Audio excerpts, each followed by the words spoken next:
Assalomu alaykum. Akalar, mana bu ko'zga beramiz. Cho'l hududga kelgan. Lekin yaxshi turish ko'rinmaydi.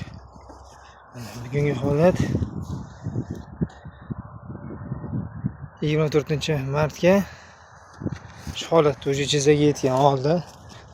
Traktor izlari endi sal kichikroq bo'lib qolgan. Kimga qiziq bo'lsa aloqaga chiqaverasizlar. Do'konda bor. Mana tuplashlari ham joyida. Yaxshi tuplagan, yaxshi yiriklashgan. Cho'l zona.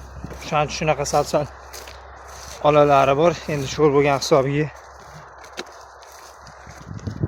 ko'chat unishi qiyin bo'ladi. Unib chiqqan ko'chatdan baribir sho'rda kuyib qolib o'lib qoladi.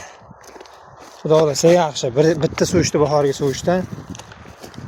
Xudo xolasa endi ikkinchi suvni nasib bo'lsa qo'yamiz. Ko'rishlaring mumkin. Zo'r holat. Bu 5 gektarlik konturimiz.